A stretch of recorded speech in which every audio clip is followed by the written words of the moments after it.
La provocation de la part de ce gouvernement, c'est du mépris pour 18 millions de retraités en France. C'est honteux, honteux, honteux. Bon, dans le prolongement, nous vous invitons cet après-midi à venir nombreux défendre les EHPAD, les personnels des EHPAD qui défendent les conditions de travail, mais non seulement les conditions de travail, mais aussi la prise en charge des résidents. Ne pas oublier quand même que beaucoup de résidents subissent la maltraitance institutionnelle due au manque de moyens, et ça, c'est inadmissible. Rappelons-nous quand même que beaucoup de retraités, dont les plus âgés, ont été à l'origine de la sécurité sociale. Ils sont en besoin de retraite, et maintenant la Sécu, eh bien, parce que le gouvernement met des barrières, la Sécu ne peut plus leur apporter les besoins nécessaires. Voilà, c'est honteux des gens qui ont été à l'origine de la sécurité sociale. Voilà. Donc, rendez-vous à 14h30 pour défendre les EHPAD. Dans le même prolongement, on l'a bien averti la préfète qu'on continuait sur le 22. Le 22 doit être une journée de réussite. Mieux qu'aujourd'hui, aujourd'hui c'est bien, franchement c'est bien, par rapport au 11 septembre c'est super, mais le 22, il faut que ce soit encore mieux. On y sera, pas moi même.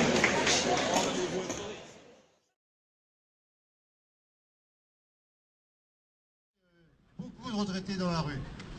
Donc aujourd'hui, on peut espérer qu'on soit encore plus nombreux, parce que la situation se dégrade régulièrement.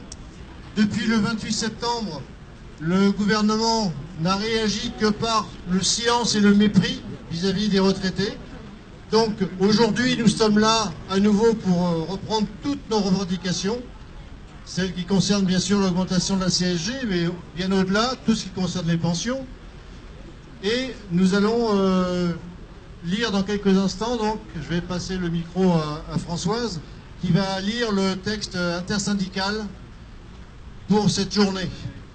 Donc, et ensuite on fera un petit point pour définir le parcours, puisque nous partirons en manifestation et nous rappellerons certaines échéances à venir importantes.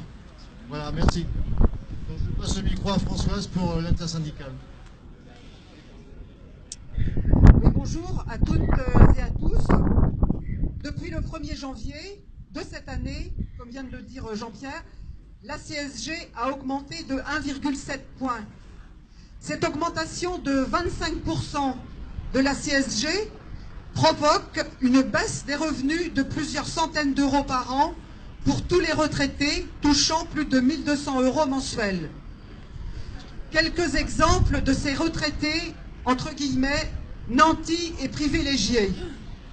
Pour un couple de retraités touchant à eux deux à peine 2 000 euros de retraite, tous deux en dessous du seuil de pauvreté, ce sera 34 euros de moins sur la retraite, soit 404 euros par an.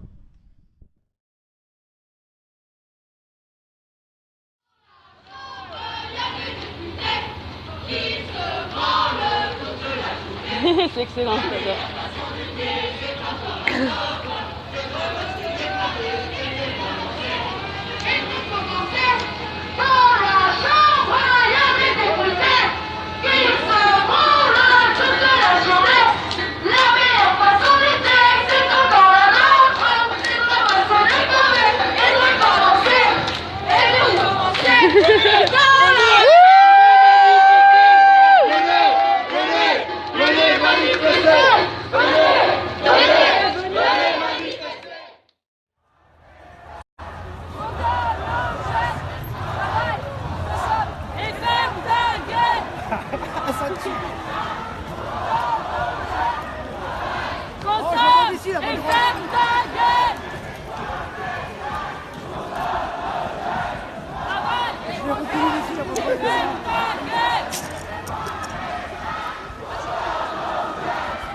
tu la vois la banderole.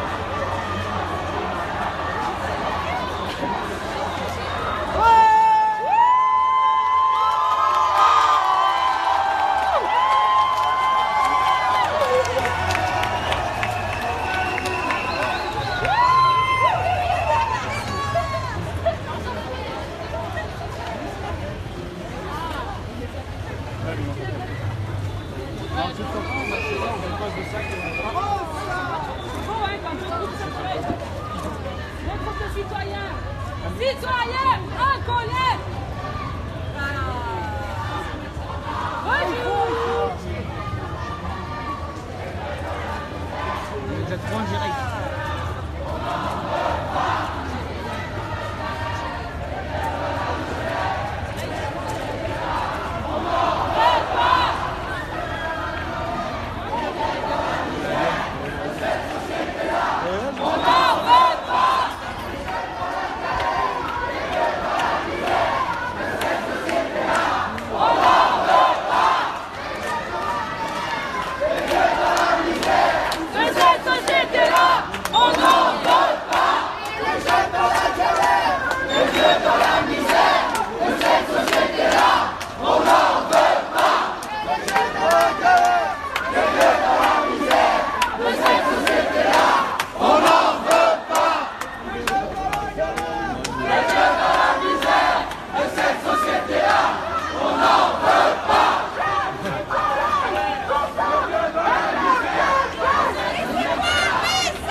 C'est la banderole.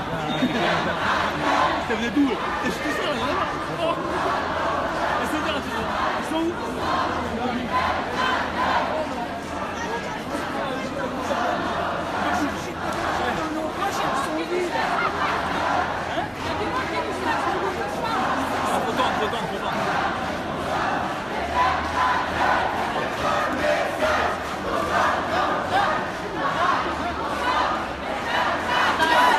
Mais ferme ta gueule.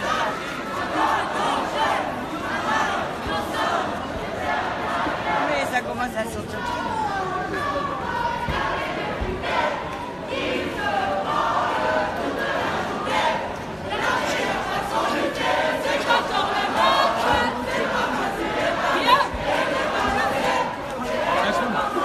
Donne, donne, donne.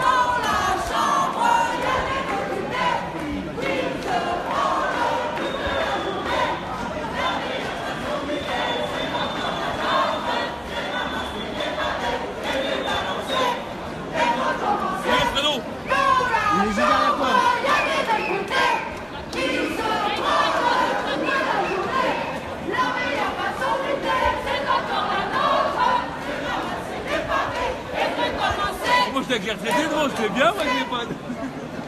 En fait on était garés là où il y avait les autres couleurs.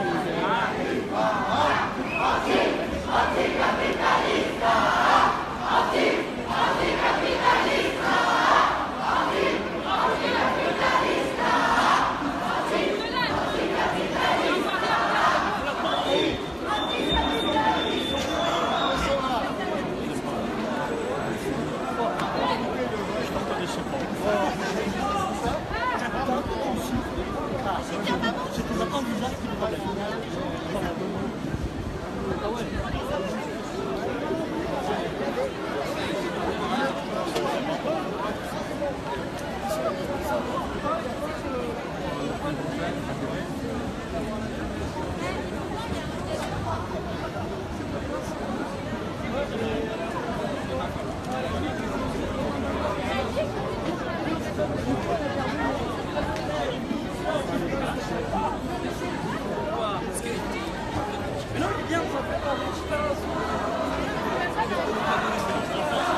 Ça va péter.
Nous déplorons le manque de moyens humains et financiers nécessaires au bon fonctionnement de nos établissements. Comment ne pas se préoccuper du sort de ces professionnels qui font le quotidien de nos aînés en EHPAD et à domicile? Comment pourrons-nous demander à ces soignants d'être bien traitants alors qu'ils sont eux-mêmes maltraités dans leur quotidien du travail? Quelle place accordons-nous à nos aînés dans la société et quels moyens nous seront donnés pour rendre un service public de qualité aux usagers? Ne sommes-nous pas nous-mêmes des personnes âgées en devenir? Celle-ci n'est-il pas un véritable enjeu de société? Jusqu'à quand pourrons-nous résister dans ce contexte contraint? Et je vous invite au prochain rassemblement.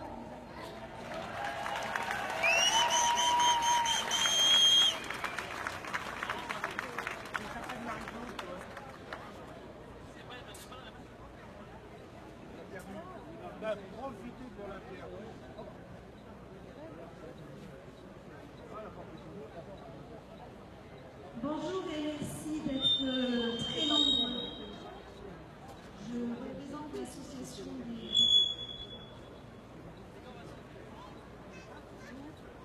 Je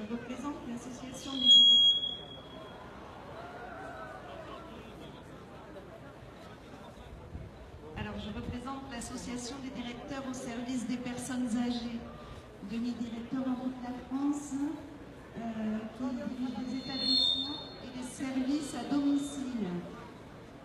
Nous avons fait une mobilisation impressionnante le 30 janvier dans les professionnels, pour les professionnels du grand âge, c'est pas habituel. Aujourd'hui, on est encore plus nombreux et puis les retraités nous rejoignent. Je crois que les gens qui vivent dans nos établissements établissements ou à domicile sont également des retraités. Et eux, ils perdent sur toute la ligne. Ils ont perdu sur leur retraite, ils doivent payer des sommes faramineuses pour accompagner leur perte d'autonomie. Et ceci, ce n'est plus acceptable. Pour aujourd'hui avoir des conditions d'accompagnement qui ne sont pas dignes. Et les directeurs que je représente n'en peuvent plus, eux non plus. C'est pour ça qu'ils soutiennent ce mouvement. Ils n'en peuvent plus de se faire engueuler quotidiennement par les personnes âgées, par leurs familles, qui ont des plaintes bien légitimes, par les professionnels que nous voyons crouler sous la tâche quotidiennement, et nous sommes bien impuissants pour leur apporter des moyens, parce que ce n'est pas nous qui en disposons. Et quand nous entendons Mme Buzyn qui ose dire que si dans les établissements, dans les services à domicile, ça ne fonctionne pas bien, c'est par l'incompétence des directeurs, là, on n'est plus du tout d'accord. Donc, Monsieur le Président, on ne vous a pas entendu depuis le début de la manifestation. Je sais que la perte d'autonomie, ce n'est pas votre problématique. Je penserai quand même au président Chirac. Je ne sais pas si vous avez de ses nouvelles. Il est aujourd'hui dépendant. Il a 6 auxiliaires de vie qui se relaient quotidiennement à son chevet. Je ne le défends pas, je suis bien contente pour lui. Mais il a une pension payée par les Français qui lui permet de se payer cet accompagnement. Monsieur le Président, Madame Buzyn, donnez les moyens aux personnes âgées en perte d'autonomie pour qu'elles puissent être accompagnées dans la dignité.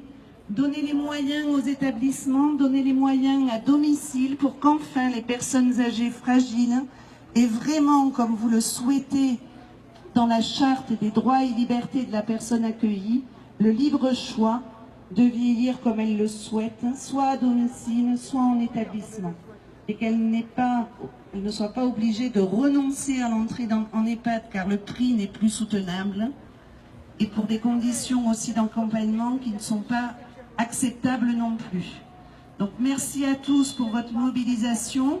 L'ADEPA vous soutient et vous continuera à vous soutenir.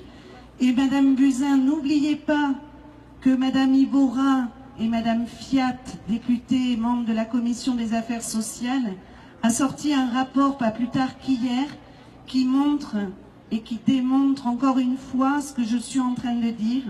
Mais là, ce n'est pas les professionnels qui le disent, ni les salariés, ni les syndiqués. C'est la représentation nationale. Donc j'espère, Monsieur le Président et Madame la Ministre, que vous ne ferez pas un déni de démocratie dans ce dossier-là.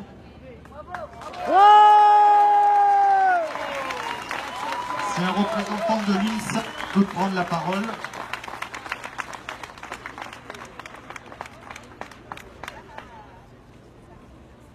Alors on laisse la parole aux étudiants qui étaient en lutte et mobilisés aujourd'hui et nous tenir informés de leur mobilisation. Bonjour à tous. Bonjour à tous. Du coup, pour revenir un peu rapidement sur la mobilisation étudiante, donc ce matin à Paul Valéry, on a voté un blocage jusqu'au 26 mars. On appelle massivement à participer. On appelle massivement à participer à la journée de mobilisation et de grève du 22 mars et à se joindre à la fonction publique dans son ensemble, car c'est juste tous ensemble qu'on pourra obtenir le refus du gouvernement et des avancées pour la fonction publique et pour l'ensemble de la population. Voilà, on est en train de créer la mobilisation en ce moment même aussi. On fait de science, on fait de droit, et ces deux vagues seront sûrement mobilisées le 22 aussi.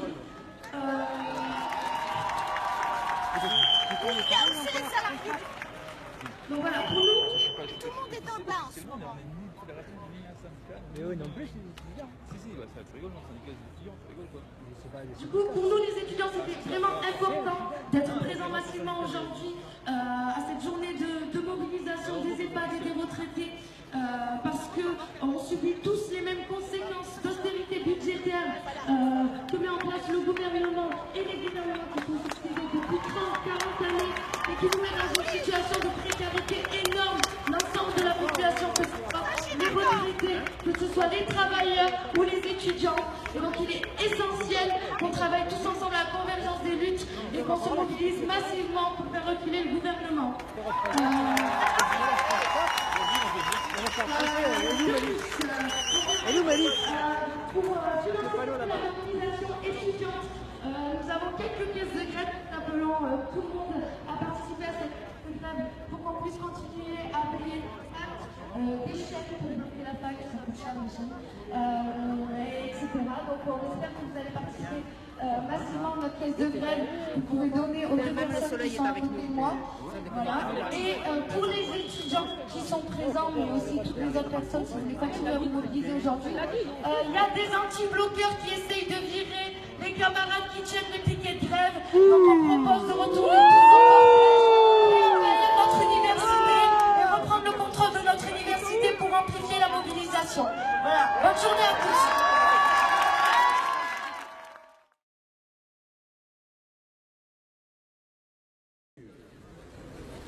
Nous nous sommes mobilisés pour que nos anciens, nos parents, nos grands-parents bénéficient de conditions décentes et satisfaisantes dans ces établissements. Après ce mouvement exceptionnel, une prise en compte politique et financière s'impose. En France, 7200 EHPAD, 10 000 services à domicile assurent l'accueil et l'accompagnement de 1,4 million de personnes âgées. Ils emploient plus de 700 000 professionnels. L'application des ratios prévus par le plan Grand Âge 2006, ainsi que l'augmentation du temps passé à domicile, nécessitent la création de 300 000 postes. L'enveloppe de 50 millions d'euros annoncée par la ministre de la Santé correspond à moins d'un tiers de postes par établissement et ne couvre pas la nécessaire augmentation du temps passé à domicile. Le compte n'y est donc pas. Il est temps que le gouvernement entende nos revendications. Ils sont simples et clairs. Application d'un agent ou d'un salarié par résident, tel que prévu par le plan Solidarité Grand Âge de 2006. Abrogation des dispositions législatives relatives à la réforme tarifaire. Arrêt des baisses de dotation induites par la convergence tarifaire. Maintien de tous les effectifs dans les EHPAD, y compris les contrats aidés, qui doivent être intégrés et sécurisés. Amélioration des rémunérations des personnels avec des perspectives professionnelles de carrière dans le cadre du statut des conventions nationales. La prise en charge des personnes âgées coûte-t-elle trop cher à la société pour qu'elle les délaisse? Nos anciens n'ont-ils pas gagné par des décennies de cotisation et de travail le droit de vivre dignement le reste de leur vie? C'est en tout cas le combat que nous menons, pour lequel nous avons besoin de soutien de tous. Nous nous tournons une ultime fois vers le président de la République pour qu'il ouvre de véritables négociations sur la base de revendications de l'intersyndicale et des associations, avec en préalable l'abandon des dispositions de la réforme tarifaire. Merci à tous.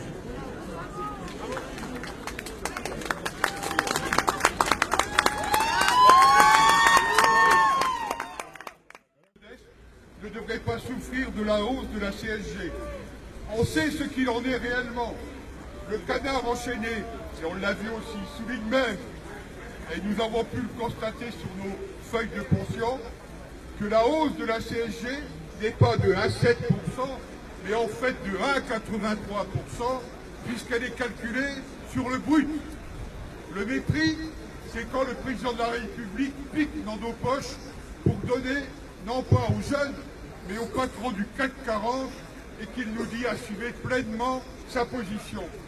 L'insulte, c'est cet obscur député, je ne citerai pas son nom, il ne le mérite pas, qui s'est même cru autorisé à dire que les retraités appartiennent à une génération dorée. S'il y a quelque chose de doré en ce monde, ce sont les parachutes que les dirigeants d'entreprise s'octroient au moment de changer de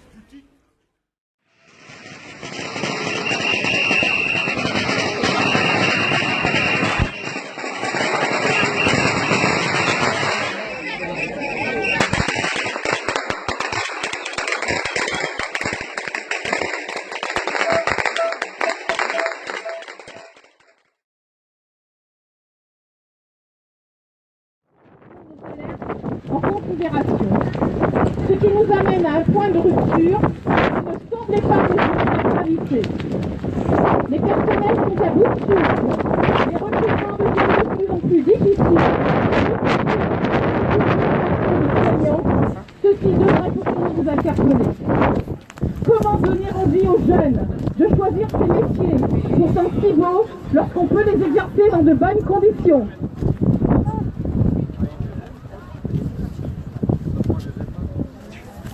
Pour le technique.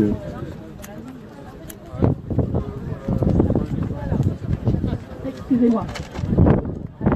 Comment une aide-soignante qui travaille depuis plusieurs années dans un EHPAD et qui voit ses conditions de travail tellement changées, peut-elle encore donner envie aux générations futures? Tout à 15 toilettes à faire chaque matin, déplacer des résidents en fauteuil roulant parce que ça va plus vite, alors qu'à petits pas, les résidents peuvent encore se mobiliser. Faire manger 2 personnes en même temps, un à chaque bras, une alimentation mixée pour aller plus vite. Où est l'autonomie? Où est la dignité des résidents? N'y a-t-on pas droit jusqu'au bout de la vie? Cette aide-soignante a l'impression de faire de l'abattage. Aller toujours plus vite d'une chose à l'autre, ce n'est pas pour cela qu'elle avait signé à l'époque. Et bien évidemment tout ça pour un salaire qui ne reconnaît ni ses compétences, ni l'investissement dans son travail. Elle n'aura aucun remerciement pour avoir remplacé la collègue malade, mais si, épuisée, elle s'arrête, elle sera sanctionnée par une journée de carence retenue et la diminution de sa prime. Comment une aide à domicile, qui travaille à temps partiel parce qu'elle n'a pas eu le choix, qui fait des kilomètres sur les routes, notamment en zone rurale, avec sa propre voiture, avec des journées qui commencent tôt, qui finissent tard, y compris les week-ends, des temps d'intervention qui ne laissent plus de place pour le relationnel, et tout ça avec un salaire de misère, comment peut-elle encourager les jeunes à choisir ce métier? Il y a urgence à agir, messieurs, mesdames les décideurs. La première mesure que nous exigeons est l'abandon de la nouvelle tarification. Celle-ci ne tient pas compte de la réalité de chaque structure. Elle va contribuer à la baisse des budgets dans les structures publiques dans un premier temps, mais toutes les structures seront touchées à plus ou moins long terme. Or, les établissements reçoivent les résidents de plus en plus dépendants et polypathologiques. Leur prise en charge est de plus en plus lourde, mais sans moyens supplémentaires.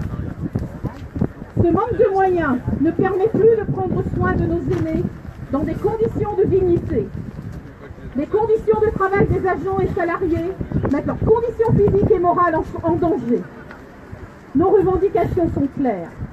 Application du plan Solidarité Grand Âge qui date de 2006, soit un agent ou salarié par résident. Maintien de tous les effectifs. Embauche définitive des personnes en contrat aidé et accès à la formation professionnelle pour tous. Amélioration des rémunérations et des carrières. Les annonces faites fin janvier sont très insuffisantes. 50 millions d'euros correspondent à un tiers de poste par établissement et ne couvrent pas la nécessaire augmentation du temps pour les prises en charge à domicile. On nous dit que cette somme est pour les structures les plus en difficulté. À partir de quel moment sont-elles considérées en difficulté? Qu'on arrête de rechercher uniquement la réduction des coûts, donc des salariés. On ne mesure pas assez le coût, justement, que cela représenterait pour la société s'il n'était pas là. Cerise sur le gâteau, le gouvernement prépare une stratégie de lutte contre la maltraitance des personnes âgées. Naturellement, demain, vous serez chargés de la mettre en œuvre. Ça ne répond nullement aux attentes des professionnels, ça ne va pas répondre à l'épuisement des soignants, au manque d'effectifs, à la baisse des budgets. Monsieur le Président, Madame la Ministre, nous attendons des engagements et des actes. Ouais. C'est pas cool. Hein. Excuse-moi. Ouais. Attention parce que je mords. Ouais, je mords. Non, je mords pas. Ça me fait pas peur. Ouais, je mords pas. Ah, encore une dame qui aime les morsures. J'ai rencontré plein ce matin. Non, pas du tout. Donc on va donc il y a un défilé, comme vous savez. Donc on va se diriger vers la sous-préfecture. Ah, tu le mets trop bas ton drapeau, tu vois, ça continue. Je prends des claques. Avec le sous-préfet, parce que actuellement, enfin dans 4 heures d'été, une rencontre avec le cabinet de la préfecture aval. Donc il faut savoir qu'il y a une mobilisation en ce moment même aussi aval. Il y aura une prise de parole, donc je vous invite à être téméraire et à supporter les éléments qui, j'espère, ne vont pas s'acharner sur nous sur le cortège. Et donc je vous dis à tout de suite. Merci.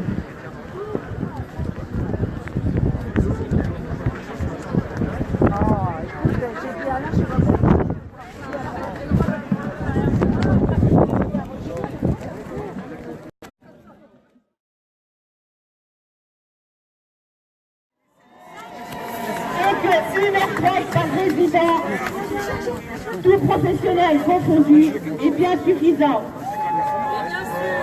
Madame Buzyn, nous vous proposons un séjour en EHPAD avec les conditions d'organisation que vous imposez. Comme pour tous les résidents. Comme pour tous les résidents, vos 22h30 dans la solitude nécessiteront quelques pilules vous permettant d'arrêter de penser. Non, Madame Buzyn, il ne s'agit pas d'un problème d'organisation. Cette misère est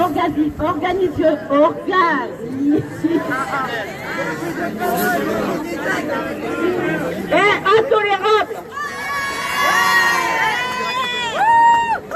Nous exigeons que le gouvernement donne enfin aux établissements les moyens nécessaires pour fonctionner et de stopper immédiatement et définitivement la réforme de la tarification qui n'a que pour seul but de réduire les coûts et donc les effectifs.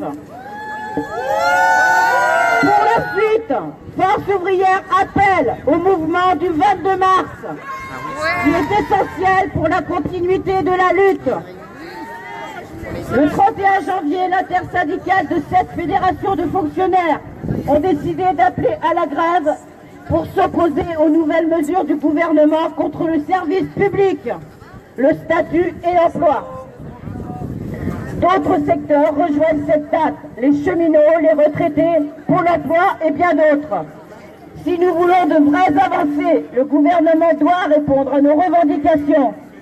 Il faut y aller tous ensemble pour organiser un puissant rapport de force. C'est de cela que FO parle quand il dit grève générale. C'est de cela qu'il faut parler maintenant. Sans doute le gouvernement tentera de casser le mouvement des EHPAD et ses revendications. C'est bien connu, en divisant, on peut mieux régner. Ne tombez pas dans le piège. Continuons la lutte tous ensemble. Ne lâchons rien. FO, comme toujours, ne lâchera rien. Mobilisez-vous pour la grève du 22 mars.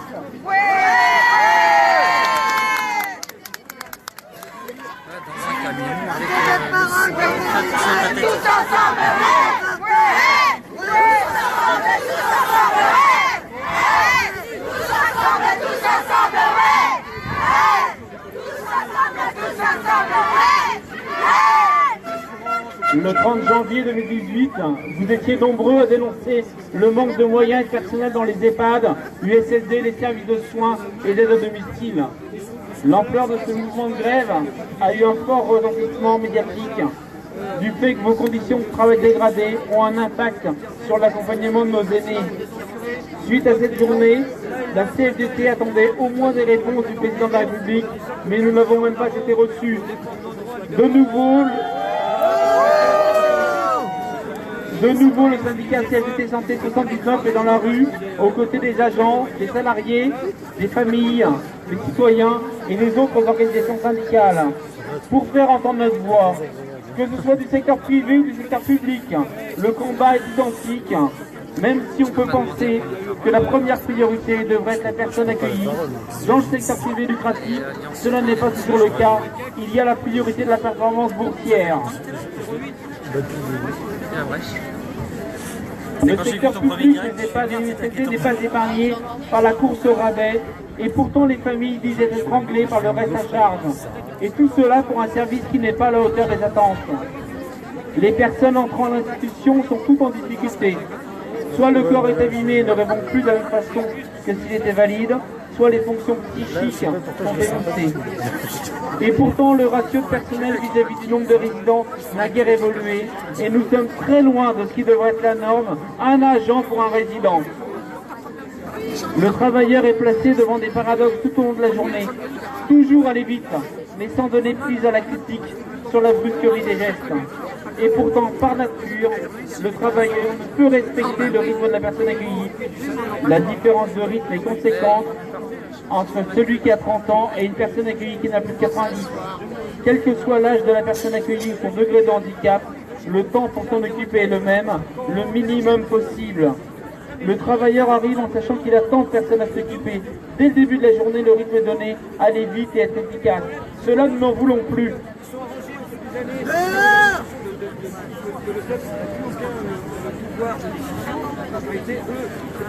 Ne croyez pas que ce soit beaucoup mieux dans le secteur du maintien à domicile. On court vite, tout autant, et la cerise sur le gâteau, les personnes utilisent leur véhicule personnel pour faire le lien entre les différentes missions. Et le temps imparti est trop court pour assurer la sécurité. Les filles sont à la merci d'emplois du temps variant au gré des désirata de l'employeur qui leur a gentiment octroyé un portable pour être jointe à tout moment. La règle de la présence du panier a complètement disparu sous le motif de l'urgence de la personne qui appelle. Tout ceci, nous le dénonçons depuis fort longtemps et pour le moment, la ministre en charge de la Santé ignore superbement le mouvement de grogne montant des EHPAD. Refuser de rencontrer des organisations syndicales sur le sujet des EHPAD et lieux de soins dédiés à la personne âgée montre le mépris dans lequel est plongée la personne âgée, et ce, quels que soient les investissements sociétaux qu'ont eu ces personnes. Nous sommes déterminés à ne pas lâcher, car nous sommes arrivés au bout de ce qui est possible de vivre au sein des institutions. Le gouvernement doit réagir et c'est maintenant. Le secteur de ce que certains appellent la silver economy ne doit pas être un leurre pour uniquement se faire de l'argent au détriment des personnes âgées. Elles doivent pouvoir profiter des conditions de vie dignes, que ce soit au sein du maintien à domicile ou bien en institution.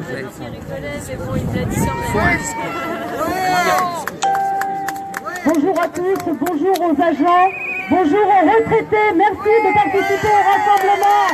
Merci, nous sommes un millier rassemblés, les retraités, les agents, les résidents. Bravo, on a gagné ça au moins. Le 30 janvier, nous avons été nombreux à nous mobiliser pour dénoncer les réformes de différents gouvernements successifs.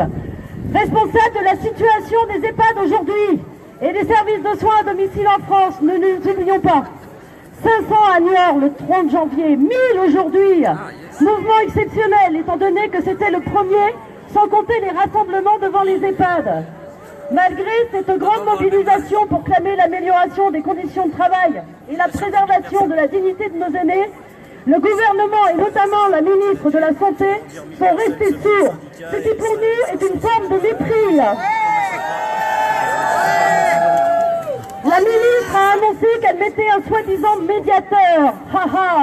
Qui a pour, qui aura pour mission de faire le tour des EHPAD pour expertiser les effets de la réforme.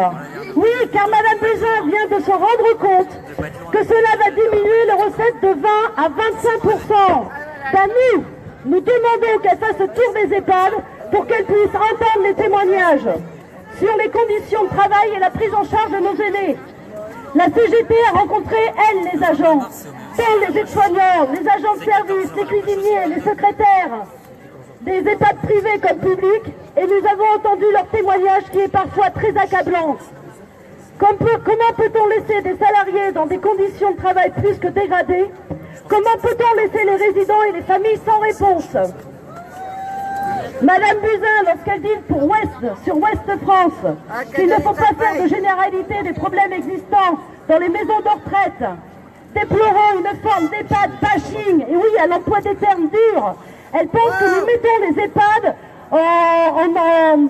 en plein milieu du public, alors qu'elle considère que ça n'existe pas dans toutes les EHPAD, que la CGT et tous les autres syndicats font du blabla. Oui, Madame Buzyn, vous vous trompez. C'est pas dans tous les établissements, qu'ils soient privés ou publics, que les agents viennent avec la boule au ventre et repartent avec le sentiment d'avoir mal fait leur travail. Que les résidents vivent parfois le pire de l'acceptable. Notre ministre dit aussi qu'il faut revoir l'organisation du travail dans nos établissements. Non, c'est pas possible. Lorsqu'il n'y a qu'une infirmière pour 60 résidents. Non, c'est pas possible lorsqu'il y a 2 aides-soignants et un agent pour 67 résidents sur 2 étages. Et non, c'est toujours pas possible quand ces mêmes agents doivent faire plus de 20 chambres dans la journée, servir les petits déjeuners, faire le ménage des pièces communes. On vous a appris à l'école, vous les soignants, à faire une toilette complète au lit 40 minutes. Et celle-ci est faite en 6 minutes dans les établissements. On met les gens en fauteuil roulant pour aller plus vite lors des déplacements, au lieu de prendre par le bras pour les aider à marcher. On mixe l'alimentation, car ainsi, elle est plus facile à manger. On limite les changes à 2 changes pour des mesures d'économie. Oui, Madame la Ministre, ceci s'appelle de la maltraitance institutionnelle, auquel s'ajoutent les problèmes d'organisation managériale. Les agents vous demandent des moyens humains et matériels pour qu'ils retrouvent un sens à leur travail et une reconnaissance. Les résidents et les familles vous demandent de réagir rapidement pour pouvoir vivre sereinement et dignement. Aujourd'hui, la CGT demande que le gouvernement mette en place un financement pérenne, solidaire, pour la prise en charge de la perte d'autonomie dans le cadre de la branche maladie pour la sécurité sociale. Ces personnes qui sont en EHPAD ont cotisé toute leur vie. Ils doivent être pris en charge et pas par de multiples de budgets. Il doit en exister qu'un et c'est celui-là de la Sécu. Arrêtez les suppressions de postes dans les établissements et pérenniser le financement de l'aide, des soins et d'accompagnement à domicile. Et comme mes autres camarades, la CGT demande un agent pour un résident. Ouais. Alors, lors de nos tournées sur toute cette semaine et les semaines d'avant, on a rencontré des agents. Ils m'ont demandé s'ils pouvaient prendre la parole pour vous dire, juste sur des témoignages de ce qu'ils vivent. J'oublierai pas Audrey qui est à côté, qui elle est secrétaire. Et là on ne parle pas d'un soignant mais d'un administratif qui vit aussi le manque de moyens dans les EHPAD. Je vais laisser la parole à Audrey. Bonjour à tous. Est-ce que vous m'entendez bien? Ouais. Moi je suis auprès de vous. J'en ai marre de vivre dans les conditions. C'est pas possible de travailler avec des personnes soignantes qui courent à droite, à gauche, qui n'ont plus le temps de s'occuper de nos résidents. Je me suis retrouvée confrontée à plusieurs situations qui m'ont mis très mal à l'aise. Quand je dis très, c'est inadmissible. Aujourd'hui, j'ai décidé de démissionner de cet EHPAD. EHPAD privé, d'un grand groupe, avec beaucoup de chiffres d'affaires. Maintenant, j'ai pris un choix, je l'assume et je le dénonce. Nos aînés, c'est eux qui ont créé aujourd'hui la richesse de la France. On a tendance à l'oublier. C'est vrai. Les anciens ne sont pas des bêtes. Exactement. On n'est pas des bêtes, on a besoin du respect. Oui. On leur manque de respect aujourd'hui. Il a tout à fait raison, monsieur. C'est pas par la faute du personnel des EHPAD. C'est par la faute des gouvernements. Parce qu'on a un gouvernement de bon à rien.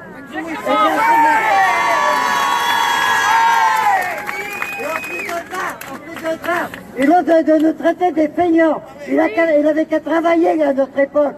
On aurait vu ce qu'il aurait fait. Parce que lui, c'est un bon à rien. Il est justement pour se promener, à faire des voyages sur nos frais. Alors on en a marre de payer pour ces messieurs-là. Maintenant qu'ils viennent dans les EHPAD pour voir comment ça se passe. Bravo. Laissons la parole aux personnes les plus concernées. Donc moi aujourd'hui en tant que secrétaire, je vous dénonce 2 situations, plutôt 3. La première, j'étais embauchée en tant que secrétaire administrative et commerciale. Je vends des chambres, je vends des prestations. Attention, les personnes qui n'ont pas les revenus et que la famille ne se passe pas de cautionnaire, on les refuse. Bah oui, il faudrait peut-être pas perdre d'argent non plus. Ensuite, l'autre situation, c'est qu'à 14h30 dans les établissements, qu'est-ce qui se passe? Les personnes de soins, il y a un changement d'équipe. Parfois même, elles sont en transmission ou alors sont plus de. Moi, personnellement, j'ai dû m'occuper de résidents. J'ai dû nettoyer une personne âgée. Est-ce que vous pensez que ça fait partie de mon travail? Je me dois de les accompagner, je ne dois pas de leur faire leur toilette et encore moins de nettoyer le sol. Donc aujourd'hui, ces situations-là, je les dénonce et c'est aussi pour ça qu'il faut prendre des décisions et accompagner nos aînés demain dans la rue, sur la rue, pardon. Et surtout, je tiens à préciser, je tiens juste à préciser que je serai toujours solidaire de mes collègues soignants qui sont énormément concernés par les problématiques. C'est pour ça que je lui passe la parole. Bonjour à tous. Depuis 23 ans que je suis dans l'EHPAD, j'ai vu les conditions de travail se dégrader, manque de personnel pour effectuer les tâches. Et travailler dans une bonne condition freine les résidents. Manque d'écoute, faute de temps. Il faut que ça s'arrête et que le gouvernement prenne conscience de cette souffrance morale et physique.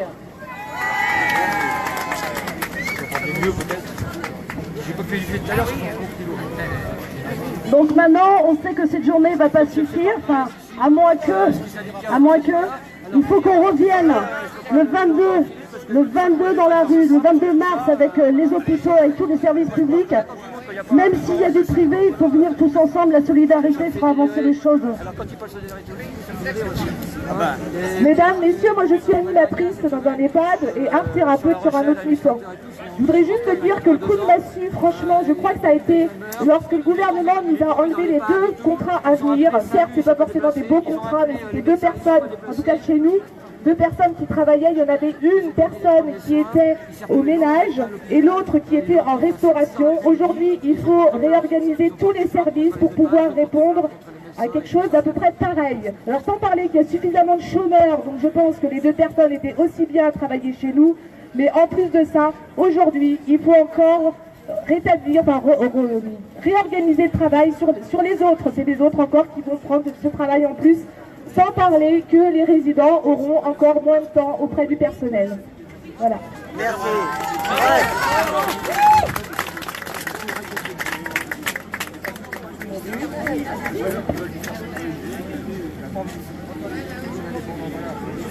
Mais je sens dehors, hein. Dehors, là. Il se suffira pas, il bougera, il va pas bouger. Il bougera pas. C'est toujours bien d'avoir le micro, on aime bien faire les micros ouverts. Il y a un monsieur qui nous demandait, est-ce qu'il est possible que le 22 mars, on puisse demander un rendez-vous à notre député, Monsieur Chiche? Pourquoi pas? Mais pourquoi pas? Au contraire, avec tout le monde devant, avec les retraités, les salariés, les résidents, les familles, les retraités qui sont là, qui a cotisé 42 ans en travaillant 70 heures par semaine, et Macron est taxé 52 euros par mois. Voilà, c'est exactement. Merci. Merci beaucoup. Ah oui, il faut l'inviter et puis il viendra. Alors on me signale qu'il y a un certain nombre de directeurs d'établissements qui sont parmi nous. Ça veut dire que ces directeurs sont impliqués dans notre combat.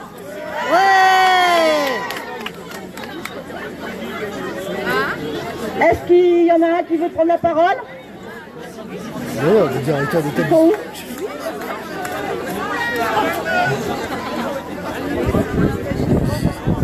Directeur d'établissement EHPAD. Je suis hors sujet. Non, je ne me cache pas, mais à chaque fois mes collègues, c'est toujours moi qui parle. Un peu ras-le-bol. Oui, on est tout à fait avec vous, dans la même équipe, et on en a ras-le-bol de vous dire non. Vraiment, il se passe pas une journée sans qu'on dise au personnel qu'on se rend compte, et c'est pas de la démagogie, du travail des soignants, et quand ils demandent, on est aujourd'hui par exemple sur le risque.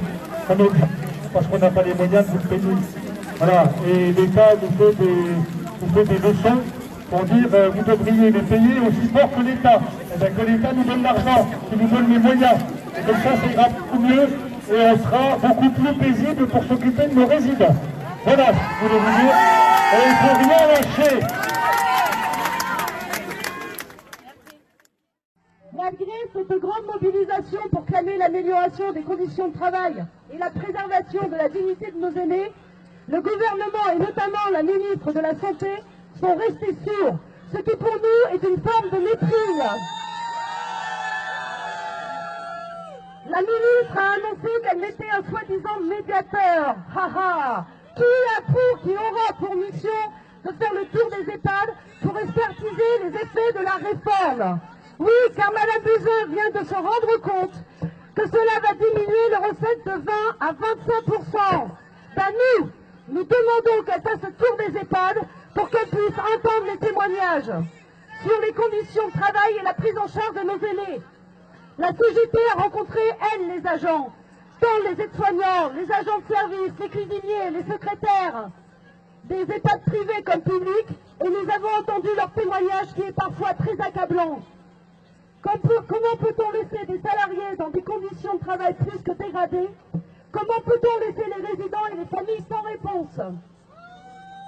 Madame Buzyn, lorsqu'elle dit sur Ouest France qu'il ne faut pas faire de généralité des problèmes existants dans les maisons de retraite, déplorant une forme d'EHPAD bashing, et oui, à l'emploi des termes durs, elle pense que nous mettons les EHPAD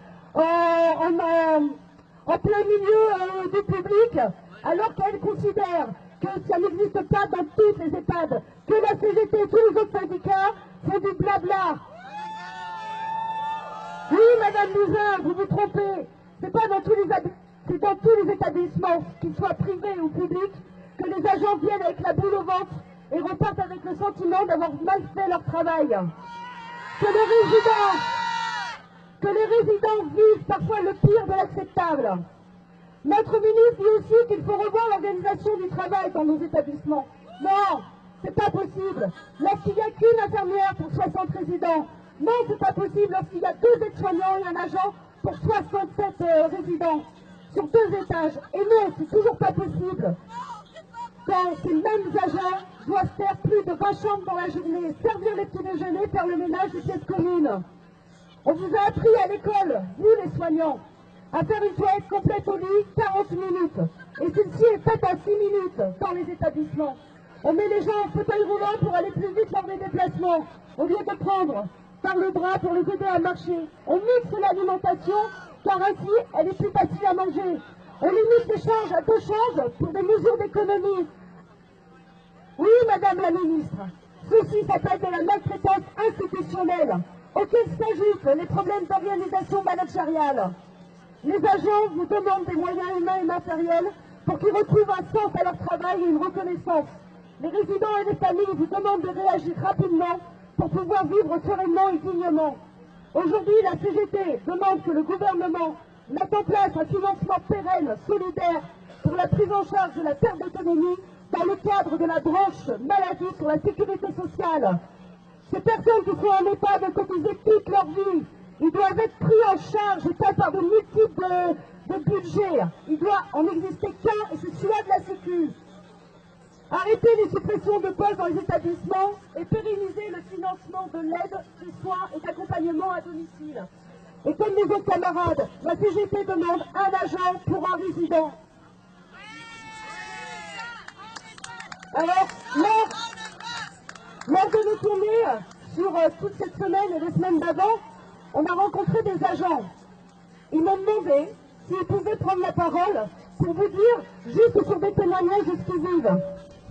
Je n'oublierai pas Audrey qui est à côté, qui elle est secrétaire, et là on ne parle pas d'un soignant mais d'un administratif, qui vit aussi le manque de moyens dans les EHPAD. Je vais laisser la parole à Audrey. Bonjour à tous. Est-ce que vous m'entendez bien? Moi je viens auprès de vous. J'en ai marre de vivre dans les conditions. C'est pas possible de travailler avec des personnes soignantes qui courent à droite, à gauche, qui n'ont plus le temps de s'occuper de nos résidents. Je me suis retrouvée confrontée à plusieurs situations qui m'ont mis très mal à l'aise. Quand je dis très, c'est inadmissible. Aujourd'hui, j'ai décidé de démissionner de cet EHPAD.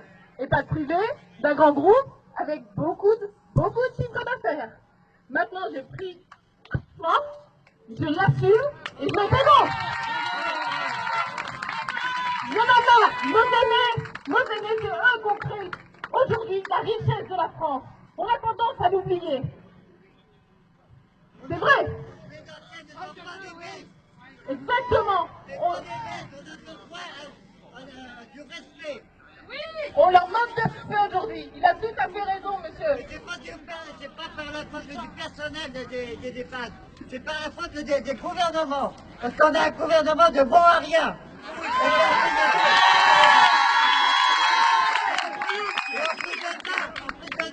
Et là, de nous traiter des feignants. Il avait qu'à travailler à notre époque. On aurait vu ce qu'il aurait fait. Parce que lui, c'est un bon à rien. Il est justement pour se promener, à faire des voyages sur nos frais. Alors on en a marre de payer pour ces messieurs-là. Maintenant qu'ils viennent dans les EHPAD pour voir comment ça se passe.